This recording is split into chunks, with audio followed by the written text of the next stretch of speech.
I'm actually I'm probably the most law-abiding citizen on earth. Super patriotic. Patriotic.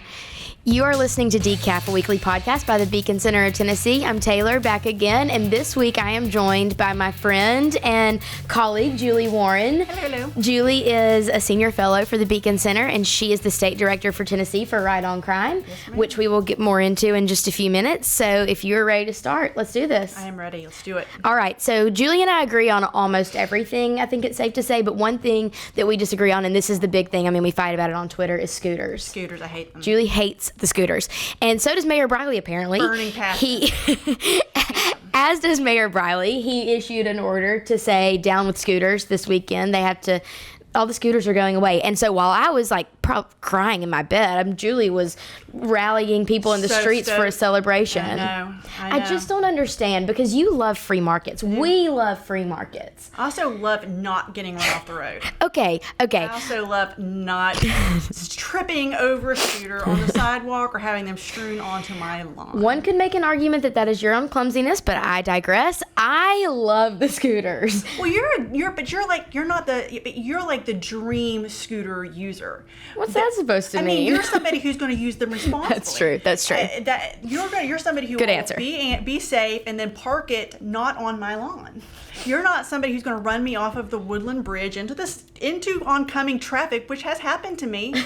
Also, I mean, when I had foot surgery, someone ran me off of the sidewalk. Yeah, that wasn't cool. Onto a grassy knoll with my dog, who was very upset. Yeah, well, My dog was very upset. Clover, okay, if you're listening and not watching, I just feel like I need to say that Julie is not a 100-year-old woman. She's like in her 30s, but so this get off my lawn attitude is like only about the scooters for her. I am a curmudgeon. I hate them. I don't like people to have fun. I hate fun. I hate it all. No, I don't. This is on the record. But if you're on Weston Avenue and you're behind a putt scooter family or a bunch of bridesmaids and a bridal Now party, that is annoying. I mean, putting 5 miles per hour, and it's just like literally makes me want to scream. I'm just like really putting myself out there, getting in an argument about scooters, which we both feel very passionate about, with an attorney, because I'm in way over my head. Well, I don't really have legal arguments. I do actually. I think I've said before, like with the people with disabilities. That's true. You're trying to utilize the sidewalks, and those things are obstacles. That's a problem for them.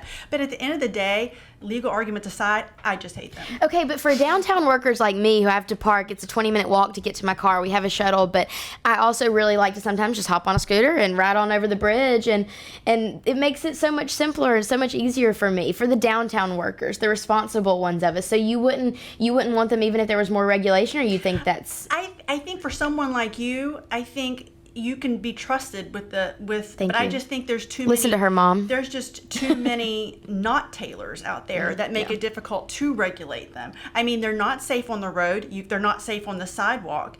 They are just very... The bachelorette parties are ruining it for everyone. They're ruining a lot of things for everyone, but that's the whole nother subject. Scooters are just like part of it. Yeah, we could talk about that. Okay, we're being cut off. So the second thing I want to talk about is the student loan quote forgiveness, and I like your take on this. So Elizabeth Warren, when she wanted to forgive $640 billion of student loans, it made me just absolutely cringe. And then it comes out that Bernie Sanders wants to forgive $1.6 trillion, as if the Warren plan wasn't bad enough. And I just don't understand in what world this is a good idea. Well, call it forgiveness is intellectually dishonest. Yeah. Because that's not at all what it is. It's taking someone else's assumed responsibility and giving it to somebody who didn't assume that responsibility. Because let's be clear, when you sign for a student loan, you know what you're getting into. Sure. You take responsibility for that money. And what we've talked about before is that, some of these are these private schools, not necessarily the state schools. And I went to a Marshall University in my hometown. It was not my dream school. I know AOC likes to talk about this girl she mentored and how she had $250,000 worth of debt because that was what it was going to cost to go to her dream school. Well, I am someone who didn't go to their dream school and went to the school they could afford. Yes. It's like I went and bought the car I could afford. I bought the condo I could afford. And that's how congratulations, we're all adults now. Yeah, that's how it works. I also went to the University of Alabama, public university. I wanted to go to Tulane. My heart was set on Tulane, and that just didn't happen because I had a conversation with my parents, a difficult conversation that was, this is what we can afford. This is where you can go. This is what's fiscally responsible. So I've found some numbers in the New York Times today. They said that 40% of student loans are taken out for some type of postgraduate school, and 45%. I'm one of those people. Yeah, you're one of those people. That's awesome. And 45% are used on public college. So the majority of all student loans are either used for a private university or grad school. Yeah, and I've been paying my law school debt for 15 years. I will probably pay for another 15 years, and I should. Yeah. It's you not signed your, on for not, that. You shouldn't have to pay my law school I debt. agree. And, you shouldn't. I mean, I knew exactly what I was signing on to when I signed it. They said, Julie, this is how much this school is going to cost. And I said, well, that's a lot of money, but here's, it's worth it. Here's what we're going to do. Well, I know it's kind of weak to say it's not fair, this isn't fair, that's not fair, but it really and truly is not fair to people who have paid off their debt already to now say, well, now it's going to be on your tax tab to pay off everyone else's. I mean, things are going to run amok. People are just going to be taking it out. If there's no accountability, then where is the conscious decision to take something like this on? And if AOC wants to have a conversation about $250,000 dream education, then maybe she should have that conversation with the school. You're right. I mean, not with the taxpayers didn't do this. Let's talk about the person, or talk about the university that costs $250,000 for an education. Maybe that should be the conversation that you should be having with the universities that have these amazingly high tuition. Yeah. All right. I agree. Okay. So the next thing I want to talk about before we get any further is criminal justice reform. This is an area of passion for Julie. Like I said, Julie works for Right on Crime, which is an organization that works in the criminal justice space, kind of on the center right. It's fair to say center right side. Bipartisan, but center right. Yeah. Ideology-wise, center right. So tell me kind of your path and how you got into this space and what made you so passionate about criminal justice reform. Well, I started my career at the Department of Justice in Washington, D.C., and then went to the West Virginia Attorney General's office where I was a criminal appellate lawyer. And, I think anybody who's worked in criminal justice or found themselves engaged in criminal justice one way or the other, you can see where a pattern of where it's broken. And there's a common pattern throughout the country, and every state has its problems. The federal government has its problems. Local jurisdictions have its problems, and some of the fixes are common sense. Right. That's where I got into the advocacy space now, because I'm not an adversary of the system. Yeah. And I think some advocates... We all want it to work. Right. And I think some advocates see law enforcement, see prosecutors, see judges, see corrections as an adversary. And I don't. I actually want to see, okay, how can we all work together to get the outcomes we all want? Yeah, absolutely. We all want to make things safer. We all want the tax dollars to work to the best advantage of the taxpayer.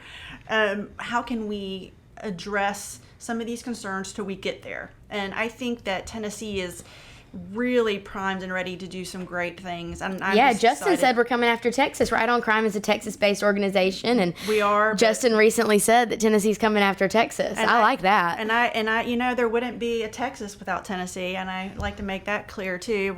On the record, Texas. On the record, Julie's shots fired. Yeah, but no, I mean, Texas has been the leader, not just amongst conservative states, but in the country. And a lot of people are shocked to hear that, because they think a different thing comes to mind when Texas. They think of tough, right, sort of the Walker Texas Ranger, but not the case. But Tennessee, it took bold steps, and they were doing it before anybody else was really doing it. But I think Tennessee's going to do it better. Okay, I like that. You hear that, Texas? You got a stiff competition here. You heard it here first. I think that what Julie does is really important, because we all agree that there's a problem with criminal justice. We all agree that there is a solution that we all want to get to. We want safer. We want more people to experience freedom. We want actual rehabilitation in the system. And some people want to go about it one way. Some people want to go about the other way, versus left and right. But what Right on Crime is doing, what Beacon hopes to do too through our Coalition for Sensible Justice, is to come together with all the interested parties and figure out the middle ground, the best way forward, the shortest path. Yes, there's so much common ground here, and there's so many areas where we all want to get to the same destination. Yeah, it's amazing bipartisan issue. And that's why I love this issue. It's refreshing. Yes, it is. Last thing I want to talk about, another bipartisan issue, is occupational licensing reform. This is something that really gets me fired up. I don't know if I can keep it to 3 minutes, but I'm going to try. Country Time Lemonade has the most amazing marketing campaign going on right now about their lemonade stands. So background. Legal aid. That's what which they're is calling it. Amazing. So a little bit of background. Kids across the country have been getting dinged by the government fines and told to shut down for cutting grass or opening lemonade stands. Tennessee this year passed a bill that said a minor could own a home-based business without getting a permit. And so therefore paving the way for lemonade stands all summer. Thank you so much, because I'm one of those people that stops at every single lemonade stand. I love this. So Country Time is engaging in grassroots activism to get occupational licensing regulations wiped out for these kids. They have signs in the store aisles that say, did you know this product is illegal in some states? Some states don't allow kids to open lemonade stands. And they're paying the kids fines for them. Which is amazing. Amazing. Legal aid. That's huge. I think that this is a really cool transition from the occupational licensing debate to go out of this kind of academic, mental, thinking space into real practical application. Yeah, and I think, it's easy for everyone to be like, what, lemonade stands, kids, really, you're giving a ticket to a kid with a $500 fine? That's insane. But this parlays into a broader conversation. Absolutely. With a lot of different occupations that your average person who wants to just make a living doing what Beacon's, horse massage therapy, hair braiding, barbering, and we put incredible amounts of obstacles and hurdles and expenses, and we attach red tape and regulations with no public safety interest in mind. Just it's almost like a pay to play. Government saying, okay, you're going to have to pay us before you can actually go and I don't take kindly to that. And for Louisiana makes florists. Oh, they yeah. Get an occupational license, and they have to go through all this training and pay all this money to get a government license to be a florist.